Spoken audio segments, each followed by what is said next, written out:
Hey everyone, welcome back to The Sensitivity Doctor, where this highly sensitive doctor asks all the questions you've all been wondering about. Today, I get to talk to Tom Dutta. He is the host of the Quiet Warrior podcast, of which I was lucky enough to be on to talk about one of my books. He is vulnerable, open, and quite the storyteller, and really lays out what it's like to grow up as a highly sensitive boy who turns into a not so sensitive man who doesn't know about his HSP traits, and how he has found healing through forgiveness and resilience. So I hope you enjoy the episode. Yeah. So, Tom, I'm super excited to have you here today. I had the pleasure of being on your podcast, which was one of the most dynamic ones I've ever been on, to Thank you. talk about my book, Surviving Suicidal Ideation. So I was thrilled when you said you would come chat with me on The Sensitivity Doctor. And I would love for our audience to just learn a little bit about who you are before we dive into our topic today. Oh, absolutely. And I'm going to brag because this is the book actually you just mentioned. Yes. So I did read it. And it's interesting because in there, Surviving Suicidal Ideation, I have a connection to that with my story. A little bit about me, Tom Dutta, like Butta. Butta is an important word around here because we just came out of Canadian Thanksgiving. Oh, happy Thanksgiving. So Dr. Amelia, I'm on the west coast of Canada, Vancouver. And so I basically, I was born in the United Kingdom and immigrated to Canada when I was 5. I'm a son of Fijian parents and I have Indo-Fijian roots. So here I am. If you ask me what I do, 12 years ago, I would say I'm a chief executive officer. So I'm from industry. So I worked in various sectors, nonprofit, public, private practice. I started when I was a kid. Age 21, I was my first manager role. We got into the CEO role at age 31, which was crazy because they didn't tell me back then it meant you'll crack emotionally off and get it, CEO. That's true. And then about 12 years ago, I transformed and created a platform, which I call my public work. And it's my education company, Create, K-R-E-A-T. So I do executive coaching, workshops. Sometimes I'll do contracts for interim leadership roles. I have a podcast called The Quiet Warrior Show. I've published several books, and I'm currently doing a doctoral degree to kind of look deeper into all of that and see, maybe there's another pathway that's going to come out of that. So that's glad awesome. to be here. I think you might have mentioned the doctoral degree when we had chatted before, but for some reason I must have missed that. So perfect. You're on The Sensitivity Doctor. So DBA, doctorate, but just kidding. You're one step ahead. Just one. So I do love, I had asked about the Quiet Warrior. I was curious.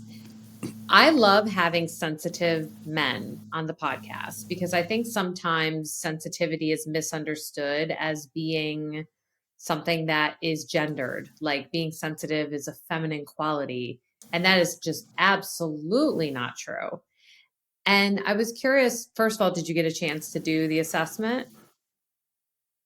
Was there an assessment? No, I'm embarrassed. Have you ever done the HSP scale? No, that one I didn't. But if it came through an email or something, I missed it. Oh, no worries. Well, let me ask you a couple questions and Sure. Let me know, yes or no, most of the time, do these apply to you? Okay. Okay. And Ready. Even some of the time. Are you deeply impacted by other people's emotions? Absolutely. Or yes. Okay. You're allowed to say absolutely. You can see already I can't stick to the script. Yes. No, there's no script. Well, and it's funny. I'm sitting here thinking, I'm almost quizzing myself, like how many of these traits do I know off the top of my head? Are you very aware of like what needs to be done in an environment in order to make other people comfortable? Very. Would you consider yourself deeply empathic? I think so. I've been told that when I was a kid, my mom used to say, and she's still alive today, God bless her, that people just want to be around you. When I was a leader, people would just come and start talking about things, and I never really noticed, but others I know who are close to me will say, we'll walk in a room and I just know something's wrong, or I can feel that. So I've learned, that's a response that I guess, I'm hypersensitive in that way. Okay. What about caffeine? Are you sensitive at all to the effects of caffeine? See, that's an interesting one because I'll have my wife's Italian, so I had to get used to certain types of coffee. When I was in business, when I started climbing in my career, I drank a lot of coffee. Like most, put the pot on, have one more in the office. Today, I'll have one in the morning, but that's more for good health. I Mm-hmm. don't. But if I have an espresso or some coffee drink after 12, it affects my sleep for sure. And the interesting thing, what you're saying about like you're environmentally exposed to delicious espresso, for instance, or something like that. Based, you said your wife's Italian. Yeah, That's something I think throws some HSPs off. They think, well, I don't have any problem with public speaking, for example. yeah, If you do something enough, your nervous system can become more acclimated to it. So similarly, if you drink enough coffee. that's right. um, but overall, when you think about high sensitivity, essentially it means that your nervous system is more active and much more reactive to the good and the bad.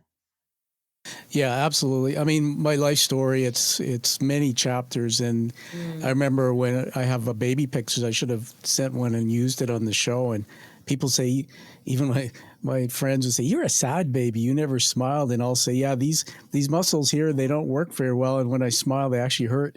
But it's always very, very serious, very emotional, and out of me and my two brothers growing up, I just remember that, and it's almost like, I understand the word shame very well, Hmm. and it's almost as if later in life I look back and thought about some of the things my own parents would say about my nature, and it was kind of shaming. It's like, yeah, well, get over it. I'm sensitive. I'm serious. There's nothing really wrong with me. Hmm.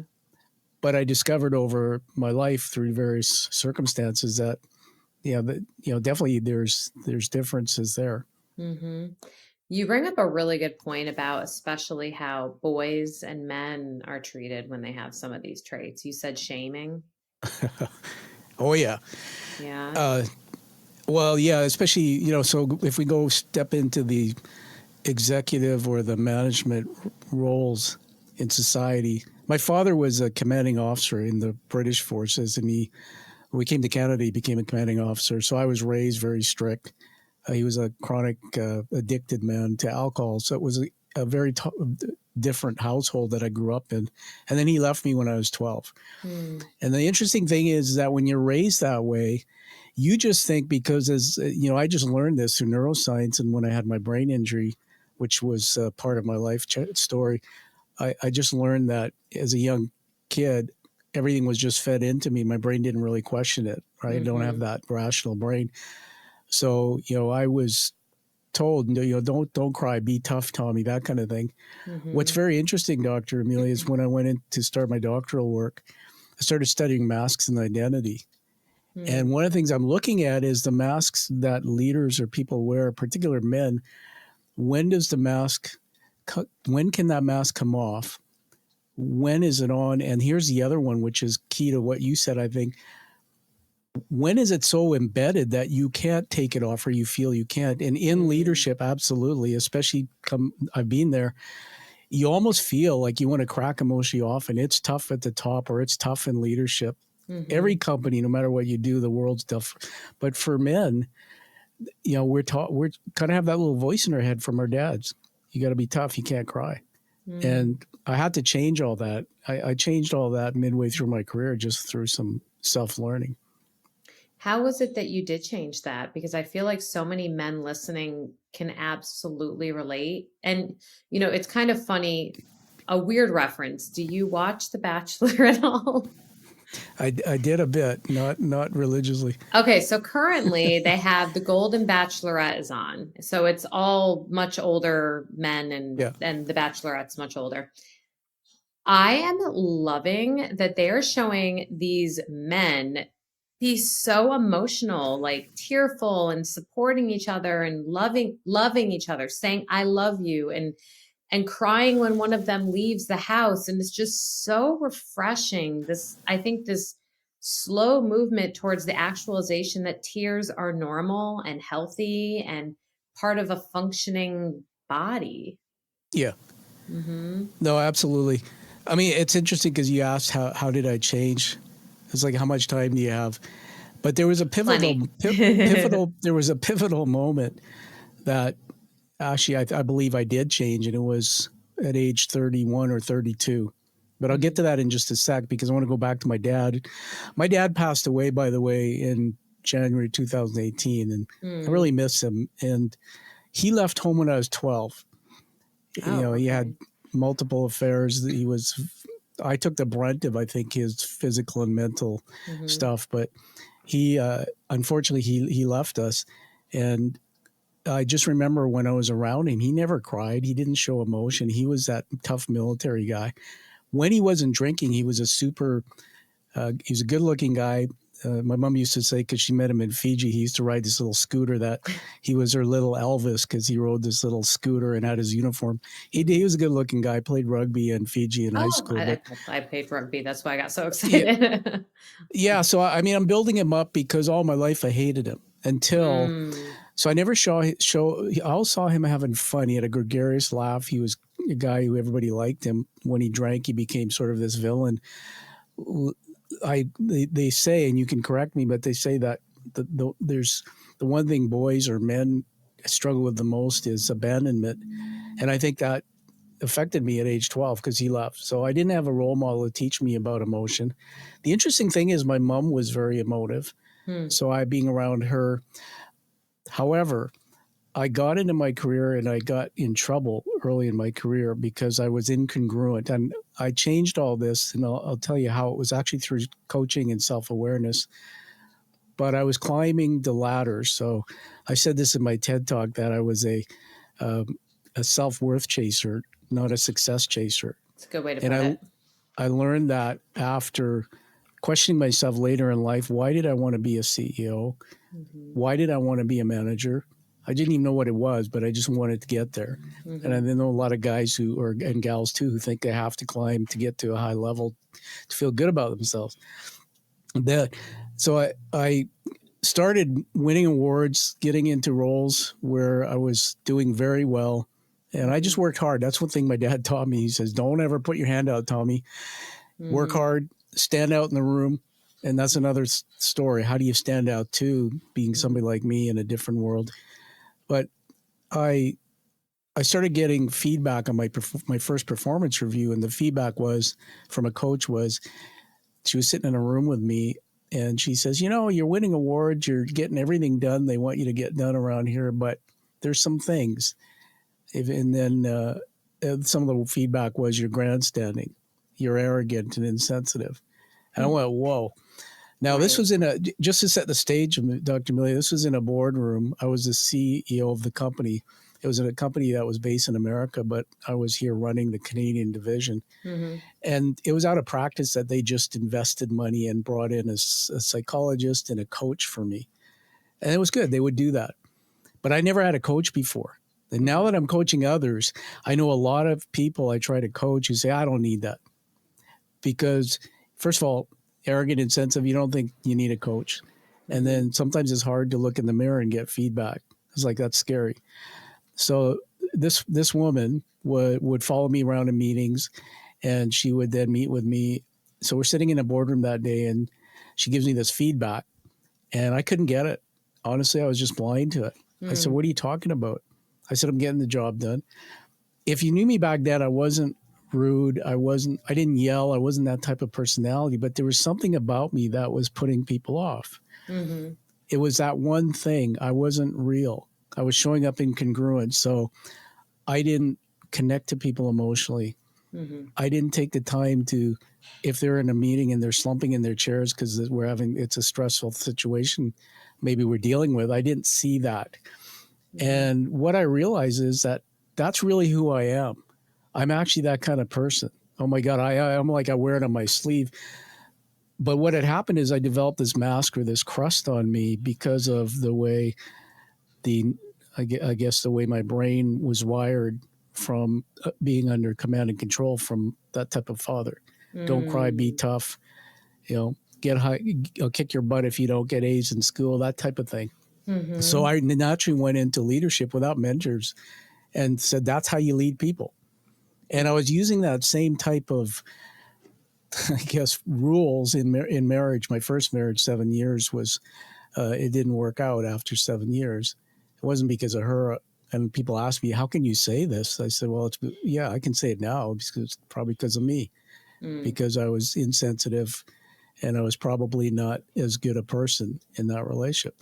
So when I get to 31, and this is the end of this story, and I get that feedback, basically I denied the feedback. And I know a lot of people in business at higher levels that I coach, and I've known in my career, that are like that. They just won't take the feedback. And I think there's enough evidence that says the gaps in performance in companies is directly correlated to the blind spots of the leader.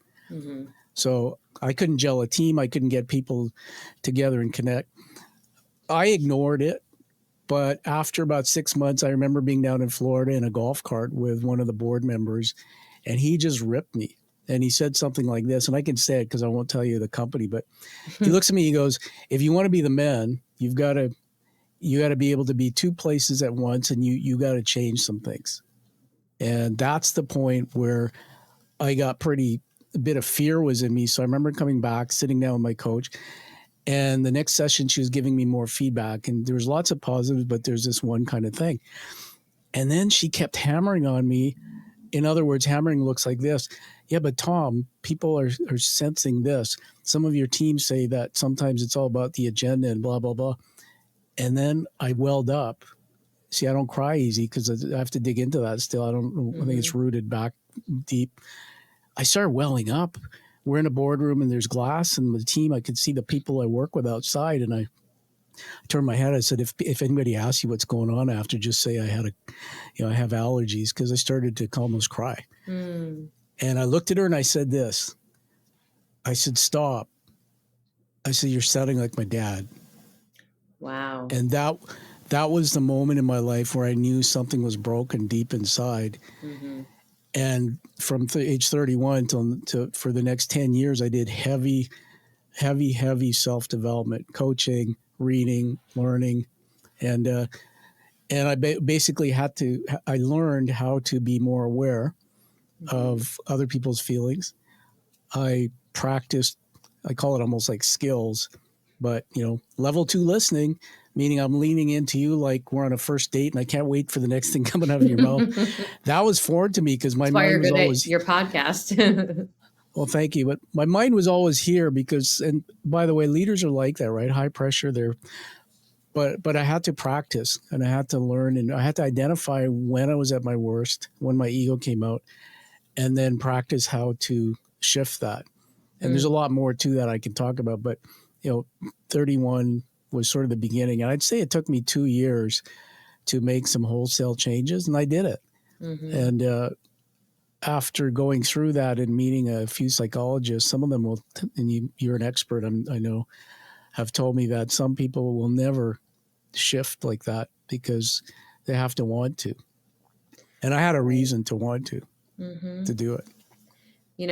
First of all, thank you for sharing all that. I got to know you a little bit before, but I feel like I have such a better picture of you and how you got to where you are.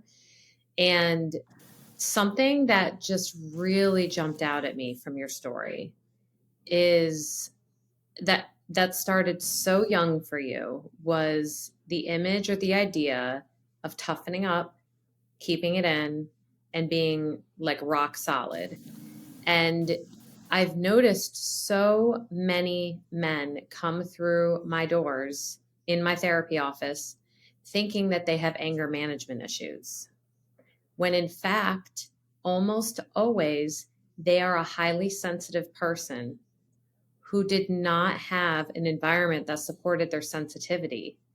And so it's almost like this seesaw effect where if you're hyper managing your sensitivity through hyper masking, it can become this like really heightened barrier to the person. Yeah. Right. And so when I hear you saying, I notice things in my environment, like my coworkers slumping in their chair, but I didn't give myself the opportunity to tap into my natural gifts and my natural awareness. I would just blow past it and keep on going. That's almost in a way denying your true nature, which can cause so many issues. So I think that's Yeah. so beautiful that you almost become stronger in allowing yourself to notice your actual true nature. Yeah. Mm-hmm. Thanks for saying that. Yeah, so many things are going on in my head when you say that. What's interesting is it wasn't easy because even today in leadership, if you step into roles, there's other people that are your bosses who are tough and insensitive, and sometimes you can't. It's hard for you to change. It's hard for you to remove that mask. I want to say something about some of the things I remember doing. I remember one of the things because I'm a good storyteller. Like I really like to tell stories. I've learned to do that when you're. I'm speaking to your audience, but when you're going fast as a leader, just take a moment to stop and express something that you know about your employee or the person you're with. Like for example, sometimes when I do training, I'll demonstrate this. I would walk into the office, for example, in the morning. This is the old Tom, the arrogant, insensitive, go fast kind of high performing Tom. And I'd come in, I'd be running into a meeting, and I'd say to the person who's running the admin desk, "Hey, can you do me a favor? I wonder if you can get me that file and just throw it in the boardroom. I got a meeting coming up." I just walked in my office, right? This is how I shifted. Hey, good morning. Hey, I'm late. I'm running into the office. I need that file. It'd be great if you get it. And by the way, it was your daughter's birthday on the weekend. Afterwards, can you just make sure I want to sit down and just see how that went. You must have had a great weekend. I was thinking about it. So little things like that. And I did a lot of work with neuroscience, learning about my brain since my brain injury happened in 2018. And do you mind telling the listeners how that happened? Because it's not the story people would typically think. Yeah, sure. Let me put a placeholder on what I was saying, and I'll step into that for sure. Yeah.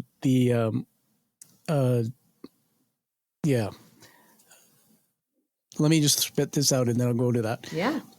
What I learned is that everyone, if you want to know a brain hack on how to actually get somebody to like you really fast, and they use it in the making of movies, by the way, Dr. Amelia, movies like Star Wars and stuff like that, is you want to hack the other person's brain by getting them to feel that, hey, there's something that Tom and I have in common. And if you can do that quickly, and it's a bit of skill, but you can do it, then all of a sudden the brain releases certain chemicals. One is called oxytocin, which Dr. Paul Zak, who's a neuroscientist in the U.S., who I met through my work, says that he calls it the love chemical. Now, if oxytocin starts flowing, then I'm going like, if it's flowing in my brain, I'm going like, hey, I kind of like Dr. Amelia. I think I'm going to stay a while. I think I'm going to talk to her, right? And it could be as simple as you saying, hey, Tom, that jacket, I really like the look on you of that jacket. And I go, wow, thanks. Which I do. And I see that you appreciate clothes and you're wearing something nice too. It's a nice look. Or we could tell a little story or say something, and all of a sudden it's like the other person goes, wow, me too. They don't necessarily say it. And there's a skill you can, when you learn to do that, it's not hard to do that with people. And it's about slowing down and taking a moment to really be aware. But by being aware, you can learn a lot about other people. The brain injury was crazy. This happened, who knows dates, right? August 26th, 2018. So this is what happened. I'll tell you the backstory. So at that, if you go back to 2017, Dr. Amelia, my education company's roaring away. I'm doing my work and I'm earning income, my podcast and my author work, all those things that I shaped my career. And my father, I told you that my dad walked out when I was 12. He did. And the house was sold, and, literally homeless for that part of my life, and had two brothers. Long story behind that. However, that for whatever reason, I think it was through prayer, because I'm faith-based, so I really found faith in my life later. I remember it was 2017, and my dad wanted to get us, the two boys, he called it always, the boys, get them together. My mom, him were divorced 32 years. My dad used to want to be back in our lives, and sadly, I just rejected that. All his life, he didn't have his boys, which I kind of feel sad for him. And so I was coaching a young man who had a traumatic event in his life, and he told me a story about his own dad. And he said his dad was a drunk, and when he was younger, he left home. And I'm going like, oh, me too. And the oxytocin's flooding my brain. And so here I am. I coached this guy over Zoom, and I said to him, I think we got to work on the dad story. And so I said, you keep bringing that up, your woe is me dad story. I said, by the way, I have one too. So what had happened was his dad had contacted him and wanted to get together and play some sports, and for the first time in a decade, reconnect and learn about him and his daughter and his family. I encouraged him to do it. I said, you need to do that. I said, there's ways you're going to do it, and you'll sort it out, but make that a priority for yourself. And I remember I said to him, I said, forgiveness is a big thing. And if you forgive someone, you're not forgiving bad behavior. Like my dad was physically abusive mentally to me. And I don't forgive him for those things. If there's abuse, and you've written some good things on this, you can forgive someone to release them. So when I forgave my dad for all that, I released him, and it actually helped me free myself. Right. But abuse is abuse. There is a line, and it is what it is bad. So people tend not to forgive. I hear people say, how can I forgive him because he hurt me so bad? You're not forgiving the bad behavior. That's the way I put it. So I said to this guy, do this. 2 weeks later, I get a text message, and he goes, oh my God. I says, I've never slept so good in my life. And, as a coach or a therapist yourself, when you get that kind of feedback, it makes you feel good. It's like, oh, I guess I did something pretty good today. Make a little note in my journal so I can go read that and remind myself. And I got up out of my chair, out of my computer after seeing his message. I went into the bathroom. I was doing something. I looked in the mirror and I said, you idiot. Because here I was. I had never done that with my own dad. So I picked up my phone and I sent a text message to my dad. And this was around Thanksgiving in 2017 in our country, Canada. I said, Dad, okay. I said, dinner ain't going to happen, Dad. But I said, I'll get together for coffee. So we met at a Starbucks not far from where he lived. He lived in an apartment in what's called New Westminster, British Columbia. And I'd never seen his apartment. And remember, I'd never seen him since I was like 12 years old. Wow. Yeah. And you were in your early 30s at this point, you said?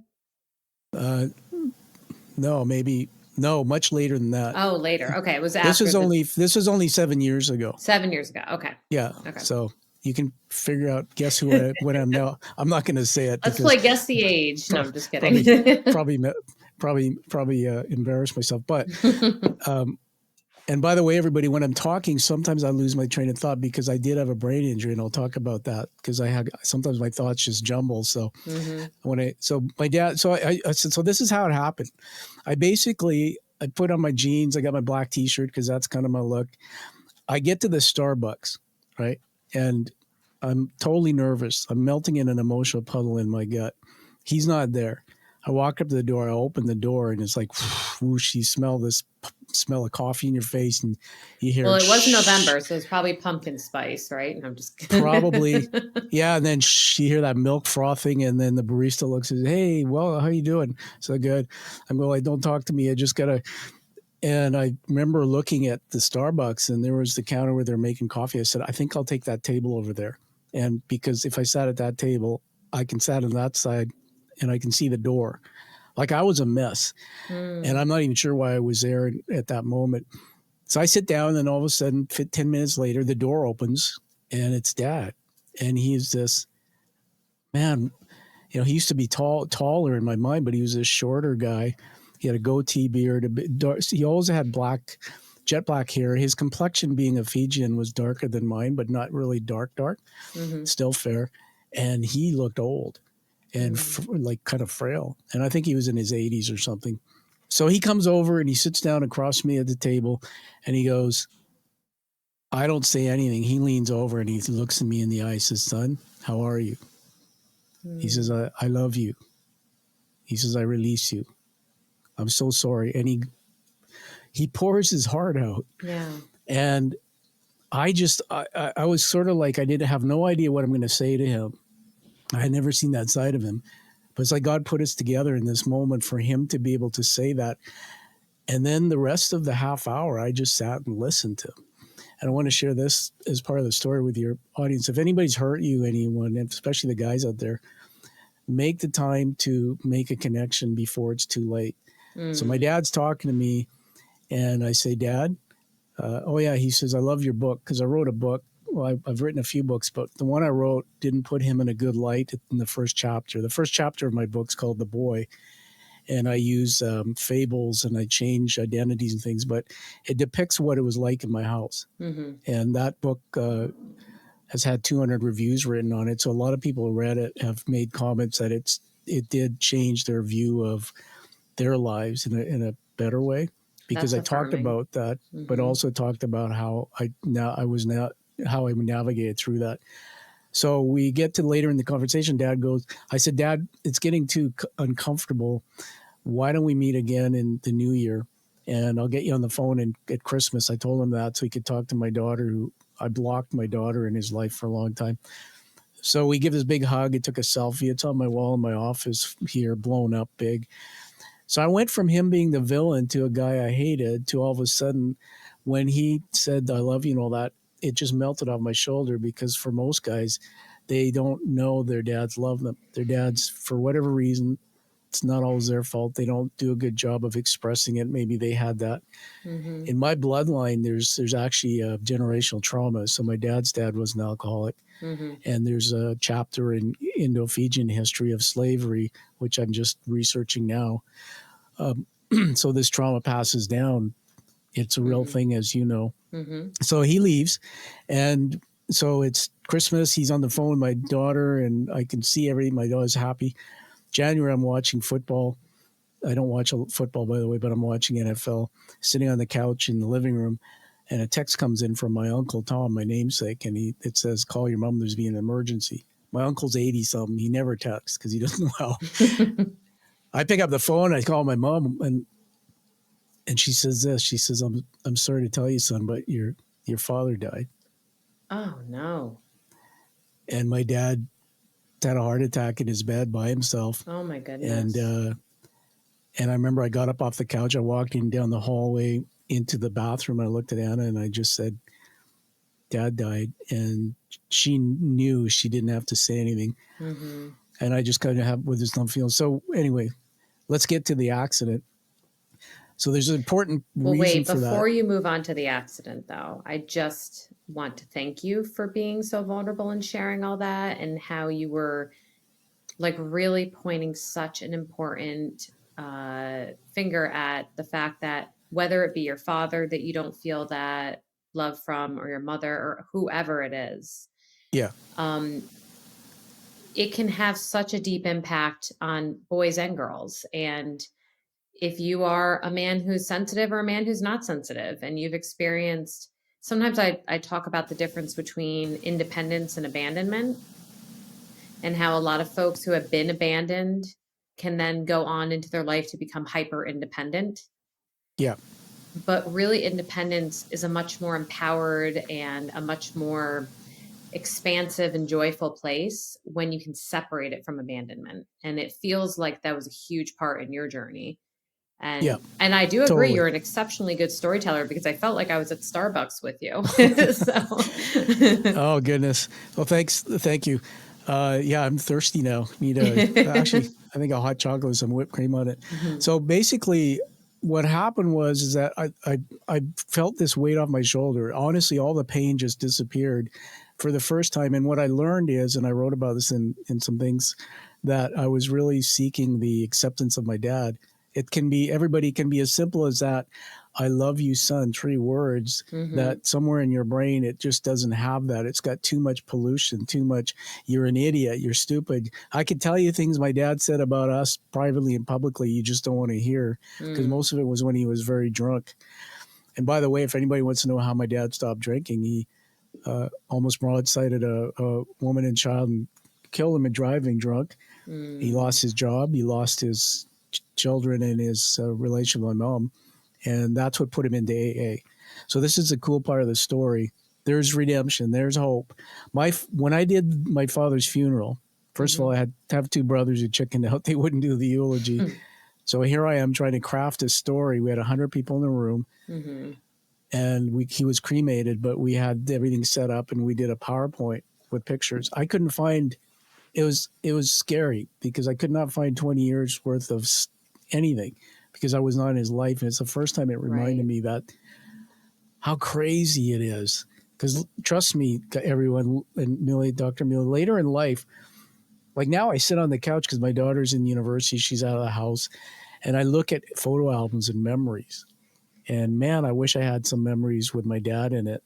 So we do the eulogy, and I actually wrote the eulogy, and I did a podcast on it, and it was called the From Unforgiven to Forgiven. And I modeled it after Clint Eastwood's movie, The Unforgiven, one of my favorite Westerns.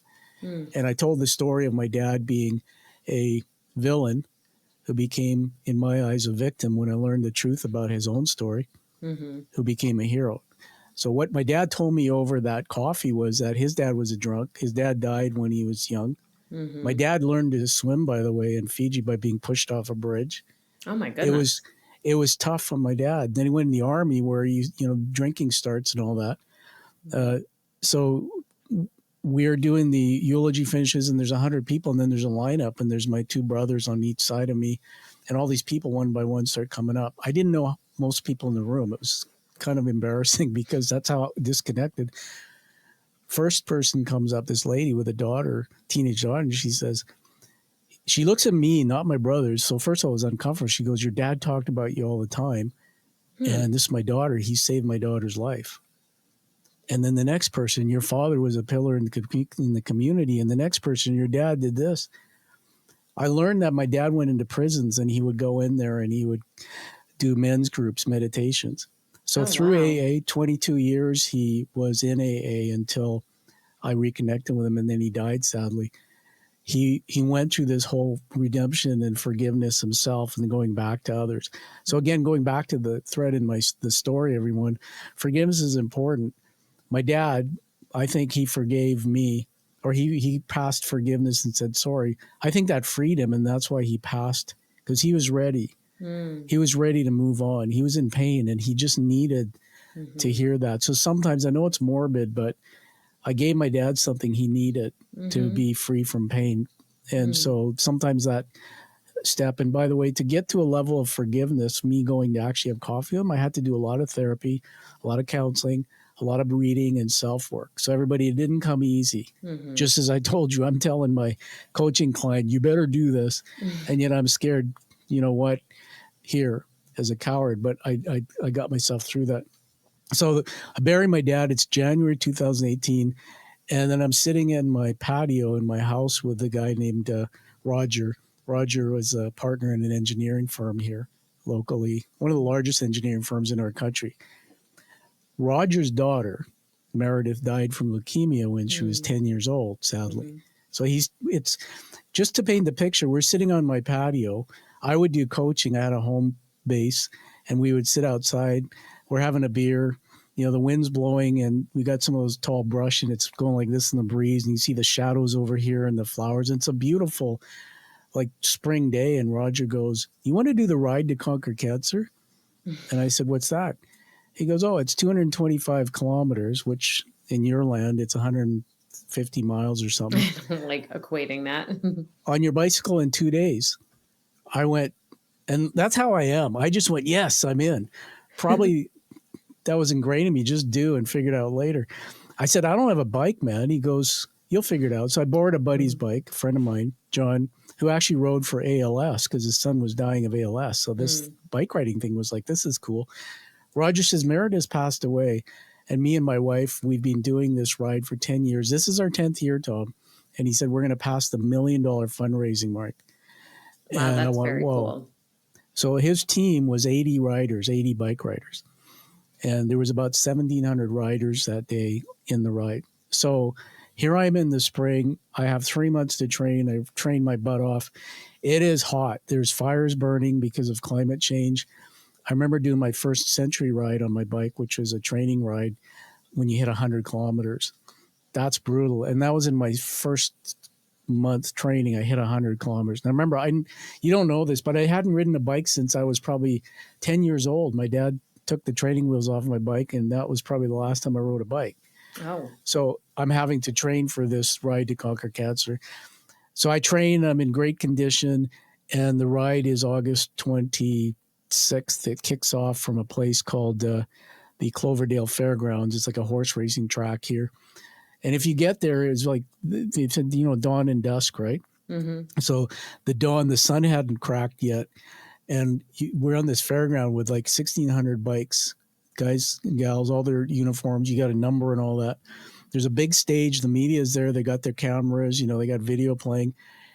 And then this guy says, "All right, riders, are you ready to start the Ride to Conquer Cancer?" And we're all like, yeah, whatever. We're kind of asleep. He says, "Yes." He goes, "Now look to your right and look to your left.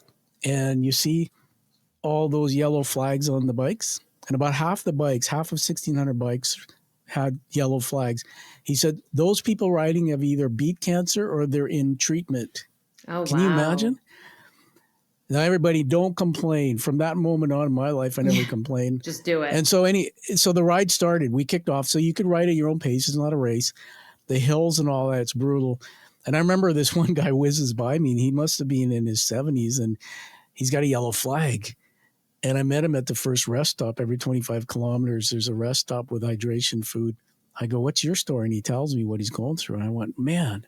And he just zipped by me, right? So I was like, "Why? I got to get in shape." But that guy's got cancer. So from that moment on, it actually taught me something about resilience, right? That people who have cancer, they don't have a choice. So I get through the first 125 kilometers. We get to a place called Hope, British Columbia. Chilliwack, British Columbia. There's another base and all the bikes. And we put our bikes and then went to a motel we stayed in with 8 of us. So Roger put us up in a motel.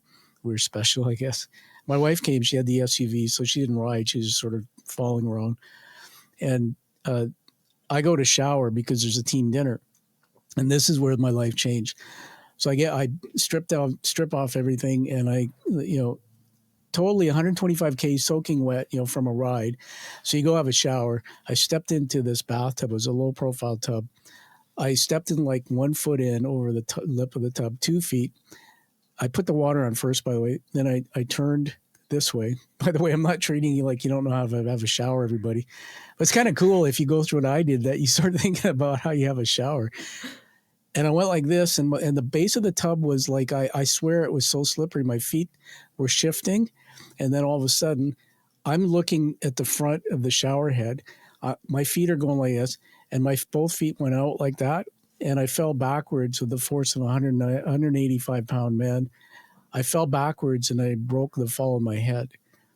I cracked the backsplash of the tub with my head. Oh, my goodness. The top of my head actually rammed into that like a battering ram because I was trying to break my fall. But the worst part is the back, which is here inside where your vision center is, that hit the porcelain lip of the tub, split, and I blacked out. I would imagine. So every symptom you could think of. Now, you talk to hockey players. I know some professional sports athletes. Many of them get their bell rung and think it's just a bell rung. It's very serious. I had all these things. My gait was off. I couldn't walk straight. I actually couldn't get my words out and articulate thoughts. I had a major headache. So what I did that night was I sat in the bed and I was just leaning against the headboard. It was this dungy, kind of dark motel, probably like a Stephen King movie. It could have been. And I'm sitting leaning on the headboard. My wife's getting upset. And she says, "You're not riding tomorrow, finishing this thing." I agree. So I don't say anything. And again, you think about my wiring and what I went through in my life. Some of the stories I've told you, some of it I haven't. I didn't sleep more than 4 hours, and we were supposed to go to the team truck in the morning. Guess what I do? I get up. I grab a bag of Tylenol because they told us in training, bring Tylenol because the next day your muscle's going to ache. I get my Tylenol. I put on my riding gear. The helmet I put on my head, and actually it is sore on top of my head. Yeah. We didn't know till after that I had lacerations here that matched the tub, the way the tub was split. I go down the stairs and I get to the team truck, and Roger and a few people are there. And I tell Roger what happened, and I do the ride. And Roger, they all said, Tom, you shouldn't be doing this. But at every 20K, there's emergency services. If anything doesn't feel right, you stop. We'll get you to the hospital. So I basically climbed on my bike. It was pouring rain too. The second day was horrible, cold, pouring rain. And I just remember that I had my head down because I had glasses on, and I just slowly pedaled. And I remember just praying, saying, "You know, just one more, just keep pushing, keep pushing." And I learned this through positive affirmations and my own developing mental health skills to focus on positive thoughts. So I did everything I could mentally to stop at every rest stop. So I come back, and so everybody finished. We were supposed to do a ride through over the line. I finished last. And I remember coming over the line on the bike, and I was so sick, and I just sort of, like I did it, my wife was there. And I carry this in my pocket when I go do public speaking. I don't always show it, but it's hanging in my office, and it's my my medal. They put this on my neck.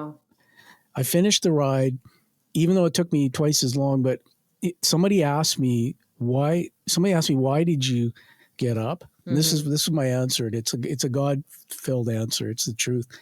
So people who have cancer don't have a choice.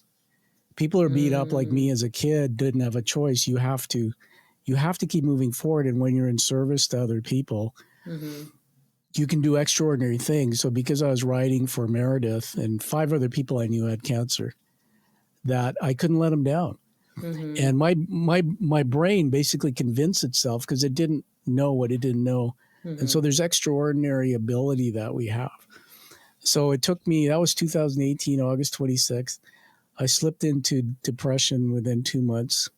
My first thoughts of suicide, all that. Yeah. There's so much to the story. 4 or 5 years.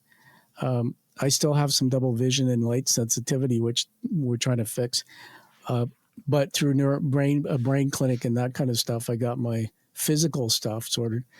But for 3 years after that accident, I couldn't work. My life changed. My practice stopped. Right. It was crazy. Well, I do think it is exceptional that you did that. I am amazed at the fortitude you had with your mind and that. Or like stupidity. Well, I didn't want to say that, but I did want to just kind of put out there the utter importance, if someone experiences a traumatic brain injury, not to do what you did. Exactly. And to seek medical attention and rest. That's a very big myth about TBI. As long as someone's not actively sick, they actually need sleep. That's right. Because like you said, the symptoms are not always immediate. The brain is... No. It is so crucial. I actually had the neurofeedback doctor that treated my husband after he was hit by a drunk driver, was on my podcast months ago. And he was talking about how they're now realizing it's not just things like neurofeedback and rest, but it's also flooding the brain with electrolytes, flooding the brain with certain nutrition. Like there's things you can do for the brain to help it heal. Yeah. But I mean, such an amazing example of, my goodness, you hit so many things, from forgiveness to resilience to, you said earlier in your story when you were saying the example of what you could say to your coworker.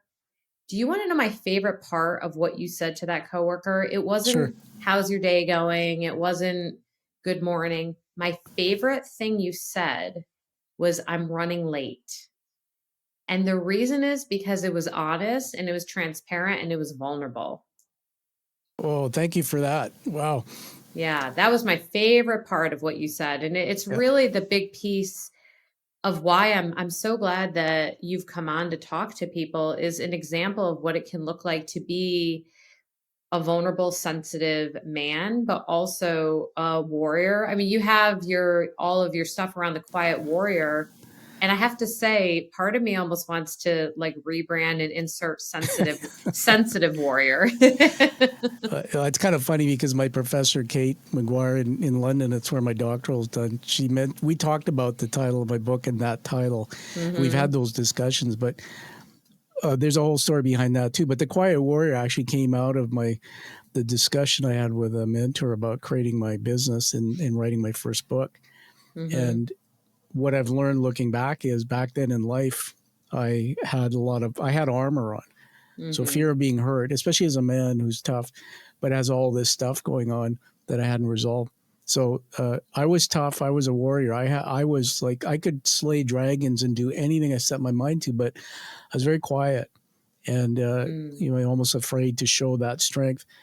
The one thing I did want to mention about, because it's along the same lines of the great work you do, is why the accident was such a huge moment in my life. Is when you think, everyone, that you're finally getting over things and you're up here and things are going great, winter will come. So, I mean, if you pray or whatever, have your faith in front of you, winter always comes. Prepare yourself for it. And, you'll always get through it. Because I buried my dad. I think I'm free. My business was rising. Everything was great. My daughter's in university. I think for the first time in my life, I'm happy. And then that happens. But what happened through that chapter, which was really the biggest change for me since the accident, was mental health. So my first thoughts of suicide and all that. But basically, I denied getting help. It scared the hell out of me when I had my first suicidal thoughts. My doctor sent me to work at Costco as a night stalker for 2 years. I waited tables at a restaurant, beer and pizza, for a year. So 3 years, I was a C-level or performing at that level as a business owner to minimum wage and doing these things to survive. And I put on my cross and I started praying. And when I was a kid, I was baptized Catholic, but I was angry at my faith because of what happened in my life. Mm-hmm. But I kept denying it. So everybody, this is a message from me to anyone.